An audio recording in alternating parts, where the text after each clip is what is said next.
토저의 예배인가 쇼인가 제8장 모든 것을 다 바쳐 하나님을 숭모하라.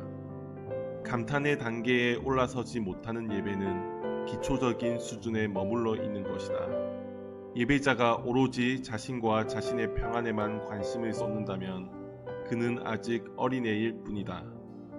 우리의 예배가 감사에서 감탄으로 발전할 때 우리는 성장하기 시작한다. 우리의 마음이 하나님의 선물이 아닌 하나님 자신을 향한 고상한 존경심을 안고 그분에게 가서 닿는다면 우리는 천국에 있는 복된 사람들이 가지는 이타적인 기쁨을 조금이나마 맛보게 될 것이다. 경외심은 아름다운 것이다. 안타까운 것은 우리가 사는 이 시대에는 경외심을 찾아보기 힘들다는 것이다. 교회는 신자들에게 진정한 경외심을 갖게 하려고 노력하지 않는다.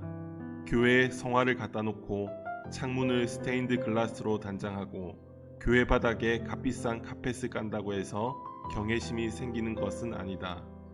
모든 교인들이 경건한 분위기를 자아내기 위해 가식적인 음성으로 말한다고 해서 경외심이 생기는 것도 아니다. 그러나 성소와 지성소를 가르는 휘장을 젖히고 들어가 이사야의 하나님의 거룩한 얼굴을 잠깐이라도 본 사람은 결코 다시는 불경스러운 마음을 갖지 않을 것이다. 그의 마음에 자랑과 교만이 사라지고 경외심이 넘칠 것이며 그는 겸손히 그의 발을 가릴 것이다. 주를 섬기기 위해서 얄팍한 인기 전술을 많이 사용해야 할 필요가 있는 사람은 없다. 하나님이 당신 안에서 일하시도록 마음을 열고 당신의 마음 가운데 다른 우상을 두지 않는다면 당신은 어디에서나 하나님을 예배할 수 있다. 당신이 관절염 때문에 무릎을 꿇고 기도할 수 없다고 해도 당신은 마음속으로 하나님을 우러러 보면서 기도할 수 있다. 왜냐하면 무릎을 꿇는다는 것이 기도의 본질은 아니기 때문이다. 기도는 우리의 마음을 하나님께 가닿도록 고양시키는 일이다. 이렇게 하나님을 드높이는 일이야말로 찬양하고 기도하고 예배하기 위한 우리의 필요 조건이다. 각 사람은 개인적으로 하나님을 만나야 한다. 종종 이런 만남은 혼자 조용한 곳을 찾아 침묵할 때 일어난다. 이렇게 거룩한 순간에는 하나님과 그 사람만 존재하게 된다. 우리를 거듭나게 하는 하나님의 신비한 활동과 성령님의 기름 부으심은 너무나 개인적인 차원에서 일어나기 때문에 제3자는 그런 일이 일어나는 것을 알지도 못하고 이해하지도 못한다. 오랜 세월 동안 사람들은 자신들이 마음속으로 느끼는 것을 나타내기 위해 여러 가지 표현을 발달시켜 왔다. 그러나 우리가 무릎을 꿇고 거룩하신 하나님의 면전에 나아가 감히 말로 표현할 수 없는 것들을 보고 두려움과 경이감에 빠진다면 우리의 표현력은 무색해질 따름이다. 이제까지 우리의 마음이 느끼는 것을 충실히 전해주는 종의 역할을 잘 수행해온 언어 역시 완전히 무력해져서 마음이 듣고 보는 것을 전혀 표현해내지 못할 것이다. 이런 경외스러운 순간 예배자는 오로지 오! 라고 소리칠 수 있을 뿐이다. 이런 짧은 외침은 박식한 연설보다 더 감동적이며 어떤 웅변보다 하나님께 더욱 소중하다.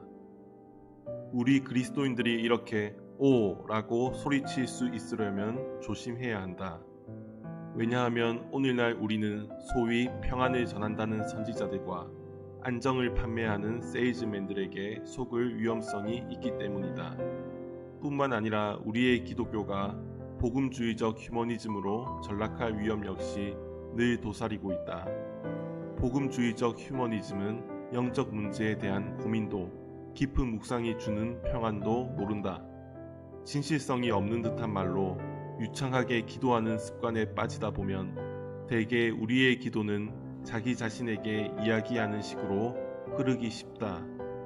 자신의 감정을 말로 표현하기 힘들 정도로 고민에 찬 진지한 기도를 드리는 대신 기도 제목이나 예의 바른 감사의 말을 차분히 나열하는 식의 습관에 빠져 있다면 우리는 이를 경계해야 한다.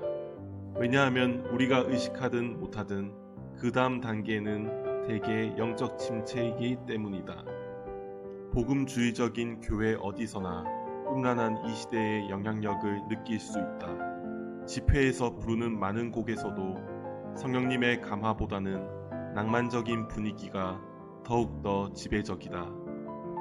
그런 노래의 곡이나 가사는 욕망을 자극하는 데 초점이 맞추어져 있다. 그리스도를 모신다고는 하지만 그들이 그분에게 나타내는 친밀감은 그분이 누구인지 전혀 모르는 무지에서 비롯된 부적절한 것일 경우가 많다. 그것은 그분을 숙모하는 성도의 경외스러운 친밀감이 아니라 유격적인 연인의 무례한 친밀감이다. 과거 하나님과 동행했던 사람들의 경험을 살펴볼 때 우리는 주께서 우리를 완전히 다스리실 때까지는 우리를 온전히 축복하실 수 없다는 교훈을 배울 수 있다. 우리가 누리는 축복의 정도는 그분이 우리를 얼마나 완전히 다스려 주시는가에 정확히 비례한다. 기독교 교리는 이 점을 너무나 소홀히 하며 자신의 능력을 믿고 사는 이 시대의 많은 사람들은 이 점을 이해하지 못한다. 그렇지만 이것은 우리 모두에게 너무나 중요한 산 진리이다. 창세기는 여러 가지 예를 통해 이런 영적 진리를 잘 보여준다. 하나님은 우리를 찾기 위해서 우리의 전인격이 그분의 인격에 온전히 순종하도록 만드는 수고를 아끼지 않으신다. 나는 지금 이것을 율법적인 차원이 아니라 실제적인 차원에서 말하고 있다. 즉, 나는 지금 그리스도에 대한 신앙으로 하나님께 의롭다 칭함을 받는 문제에 대하여 말하는 것이 아니다. 내가 말하고 싶은 것은 우리가 본래 그분에게 합당한 자리를 돌려드리기 위해서 자발적으로 하나님을 높여드려야 한다는 것이다. 하나님은 창조주이시고 우리는 피조물이므로 우리는 자발적으로 모든 것을 다 바쳐서 하나님께 경건히 복종해야 한다. 다른 무엇보다 우리는 하나님을 하나님으로 모시고 하나님을 하나님으로 사랑하는 법을 배워야 한다. 우리가 그분을 점점 더 많이 알게 될 때 우리는 그분이 하나님이신 것을 무한히 기쁘게 여길 수 있다. 그렇게 될 때 그분에게 감탄하고 그분을 경외하면서 보내는 시간이 가장 황홀한 시간이 될 것이다. 이렇게 거룩한 순간 그분이 하나님이 아니시고 다른 어떤 존재가 되신다고 상상하는 일, 그것만으로도 우리에게는 견딜 수 없이 괴로운 일이 될 것이다. 하나님이 우리를 지으신 것은 기쁨을 누리시기 위해서이다. 또한 하나님은 그분뿐만 아니라 우리도 거룩한 교제를 통해 그분을 닮아가는 중에 그분과 연합하는 놀라운 신비를 누리도록 우리를 지으셨다. 그분은 우리가 그분을 보고 그분과 함께 살고 그분의 미소에서 생명을 얻도록 하기 위해 우리를 지으셨다. 그러나 밀턴이 사탄과 그의 사자들의 반역을 묘사하는데 사용한 표현을 빌려 말하자면 우리는 하나님께 더러운 반역의 죄를 범하고 말았다. 그리하여 우리는 하나님에게서 끊어졌다. 우리는 더 이상 그분에게 순종하거나 그분을 사랑하지 않게 되었고 죄책감과 두려움 때문에 최대한 그분의 면전에서 멀리 도망했다. 하나님을 더욱 깊이 알 수 있는 길은 영혼의 가난과 고도의 절제라는 외로운 골짜기를 가는 것이다. 하늘나라를 소유한 복된 사람들은 눈에 보이는 것들을 거부하고 마음속 소유욕을 근절한 사람들이다. 그들은 심령이 가난한 자들이다. 그들은 예루살렘 거리를 활보하는 거지와 외형적으로 비슷한 수준의 내면적 가난 상태에 도달한 이들이다. 우리 주님이 가난하다고 말씀하실 때는 바로 이런 의미로 말씀하신 것이다. 이처럼 복되게 가난한 자들은 더 이상 물질의 노예가 아니다. 그들은 그들을 억압하던 소유욕의 멍에를 끊어버렸다. 그 방법은 싸움이 아니라 포기였다. 모든 소유욕에서 자유하게 되었으나 역설적으로 그들은 모든 것을 소유한다. 하늘나라가 바로 그들의 것이 되었기 때문이다. 하나님에게 매료된다는 것은 그분을 숭모하는 것, 즉 그분을 우러러 사모하는 것을 포함하는 일이다. 만일 당신이 나에게 숭모가 무엇이냐고 묻는다면 나는 우리가 숭모의 경지로 들어간다면 예배의 모든 아름다운 요소들이 성령의 불로 훨훨 타오를 것이다 라고 대답할 것이다. 하나님을 숭모하는 것은 우리의 모든 것을 바쳐서 그분을 사랑하는 것을 의미한다. 그분을 숭모할 때 우리는 두려움과 경이감과 열망과 경외심을 가지고 그분을 사랑하게 된다. 창조주 하나님의 계시를 따르는 사람들은 하나님의 역사에는 반드시 목적이 있다는 것을 믿는다. 그분이 우리를 창조하셨을 때 거기에는 반드시 거룩한 목적이 있었다는 점을 우리는 확신한다. 그분의 형상대로 지음받은 남자들과 여자들이 이 세상 다른 무엇보다 그분과의 교제를 갈망하게 되는 것, 그것이 명확한 하나님의 뜻임을 믿는다. 우리가 만물을 창조하고 유지하시는 분을 숭모하며 예배하는 중에 그분과 온전한 교제를 나누는 것이 그분의 창조 목적이다. 하나님은 우리를 그분 가운데로 더욱 깊숙이 이끌고 들어가기 원하신다. 우리가 성령님이 가르치시는 학교에서 배워야 할 것은 많다. 성령님은 먼저 우리를 사랑하시는 하나님을 우리가 사랑할 수 있도록 인도하신다. 성령님은 우리가 더욱 하나님을 숭모하며 그분의 위대하심에 감탄하도록 인도하신다. 왜냐하면 우리가 그렇게 하는 것이 당연한 일이기 때문이다. 성령님은 하나님께 매료되는 것이 참 예배의 복된 요소임을 우리 각 사람에게 드러내기를 원하신다.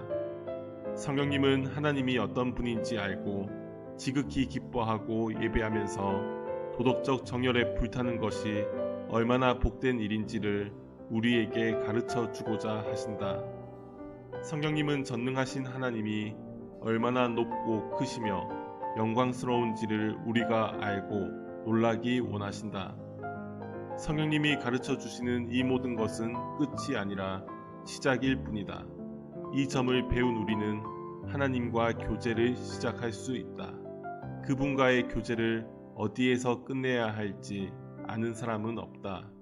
왜냐하면 실상 성삼위 하나님의 깊은 신비에는 끝도 없고 한계도 없기 때문이다. 하나님과의 감미로운 관계 속으로 들어오면 우리는 그분의 위대하심에 놀라 경외심에 빠지며 숨죽이고 그분을 숭모하며 무한히 그분에게 매료되며 그분의 속성을 알고 감탄하며 절대적 침묵 속에서 우리를 가까이 하시는 그분을 느끼게 된다.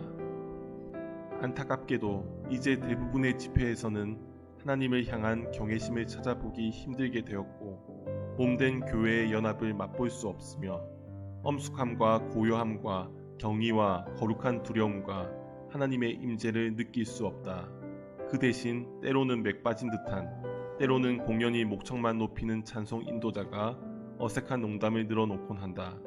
또 회중이 부를 곡을 소개할 때마다 사회자가 각 순서의 진행을 매끄럽게 하려고 애쓰면서 한물간 개그맨이 사용하는 대사나 은어를 동원하기도 한다. 성령님께서 구속받은 사람의 마음 가운데 온전한 통제권을 행사하시도록 한다면 우리의 집회는 다음과 같이 자연스럽게 진행될 것이다. 우선 기도와 간증과 말씀 증거를 통해 뜨겁게 하나님께 영광을 돌리고 그분을 높인다. 미리 준비해둔 말로 다 표현할 수 없을 만큼 감정이 고조되면 찬송이 터지기 시작하고, 그러다가 하나님의 충만한 영광이 찬송을 압도하면 침묵의 단계가 시작된다. 거기서 우리의 영혼은 하나님의 위대하심과 사랑에 완전히 매료되며 자신이 말로 다할 수 없이 큰 복을 받았다고 느낀다. 하나님께 복을 받을 사람은 즉시 성령님이 개인적으로 주목하시는 대상이 된다. 이런 사람은 다른 교인들이 신앙적으로 뜨거워지기를 기다릴 필요가 없다. 그는 영적으로 잠들어 있는 형제들 탓에 징계를 당하는 일도 없다. 그들이 계속해서 잠자느라 그를 따라오지 않는다 할지라도 하나님은 그에게 복을 베푸신다. 신자를 대할 때 하나님은 마치 그 신자 한 사람만 존재하는 것처럼 철저하게 개인으로 대하신다. 교회 역사상 이 시점에서 가장 필요한 것은 흔히 말하는 전도를 통한 영혼 구원이나 해외 선교 기관의 설립 또는 이적이 아니다. 이런 것들은 결과로 주어진 것뿐이다. 현재 가장 필요한 것은 스스로 그리스도인이라고 말하는 사람들이 하나님께 그리고 서로에게 자복하는 일이다. 그들이 자복해야 할 내용은 이런 것이다. 그들이 잘못된 길로 가고 있으며 세상적이며 낮은 도덕적 상태에 머물러 있으며 영적으로 냉랭하다는 것이다.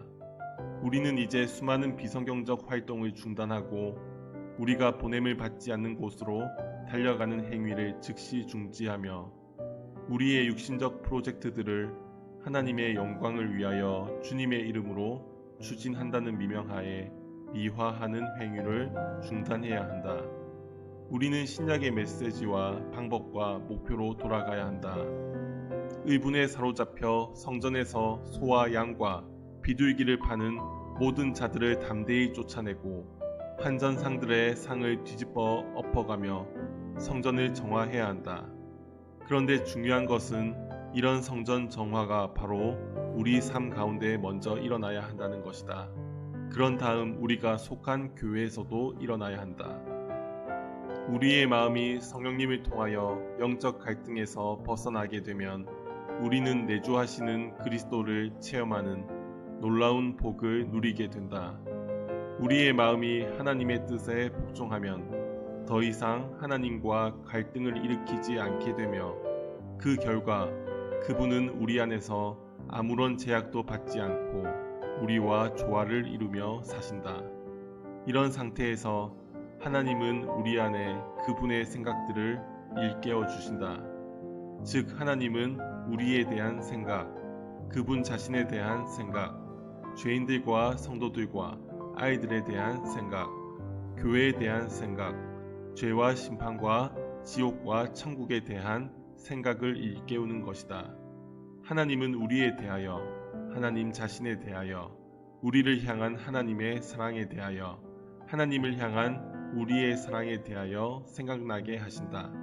하나님은 우리 안에서 이런 생각들을 하신다. 마치 신랑이 신부에게 구애하듯이 하나님은 우리에게 구애하신다. 영혼의 음악은 숙모이다. 천국의 음악은 숙모이다. 천국에 가면 우리는 하프를 연주하는 사람들이 오직 하나님만을 숙모하기 위해 연주하는 것을 볼 것이다. 그들은 스윗 아드리느나 허클베리 힐 같은 대중가요는 연주하지 않을 것이다. 그들의 하프 연주는 오직 하나님을 찬양하고 숙모하기 위한 것이다. 성경 세례를 받은 사람은 하나님을 숙모할 것이다. 나는 하나님을 향한 사랑으로 불타는 사람들과 교제하고 싶다. 나는 모든 세대 어디에서나 구주를 사랑하여 숙모의 노래를 부를 수 있는 남자들과 여자들을 찾는다. 다시 말해서 나는 그분을 즐거워하기 때문에 더 이상 오락적 재미를 추구하지 않으며 그렇기 때문에 거짓 선생들의 희롱거리로 전락할 위험이 없는 남자들과 여자들을 찾는다. 예수 그리스도는 모든 것이며 그분이 가장 중요한 분이시다. 우리는 하나님에 대해 감탄하고 그분을 두려워하고 숙모해야 한다. 그분을 숙모하고 싶은 본능이 우리에게 있다는 것을 부인해서는 안 된다. 하늘로 높이 치솟고 싶은 본능이 우리에게 있지 않은가? 다른 세계를 탐구하고 방대한 우주로 여행하고 싶어하는 본능이 우리에게 있지 않은가? 이런 본능이 있는 것과 마찬가지로 우리에게는 하나님을 찾아 숙모하고 싶은 본능이 있다. 어떠한 다른 피조물도 이런 본능을 가지고 있지는 않다. 그들은 그것을 원하지도 생각하지도 않는다. 나는 오직 숙모를 받기에 합당한 분을 숙모할 뿐이다. 하나님이 아닌 다른 존재 앞에서 결코 무릎을 꿇지 않으며 두려움과 경이감과 열망과 경외심을 느끼지 않으며 당신은 나의 것입니다 라고 소리칠 정도로 소유욕을 느끼지도 않는다. 우리가 하나님을 충분히 알고 그분에 대한 신앙을 갖게 되고 그분의 성품을 무한히 신뢰하게 되고 그분의 위대하심 때문에 감탄하며 그분을 사랑하고 그분의 아름다움에 매료되어 숙모할 때 우리는 그분의 발 앞에 우리의 깊은 속을 다 쏟아놓기 원하게 될 것이다. 누군가 우리에게 그렇게 하도록 재촉할 필요도 없을 것이다. 진정으로 하나님을 만난 사람은 그렇게 하기를 원할 것이다. 그런 사람은 자신을 구별하여 온전히 하나님께 헌신하는 일을 그다지 어렵게 느끼지 않을 것이다.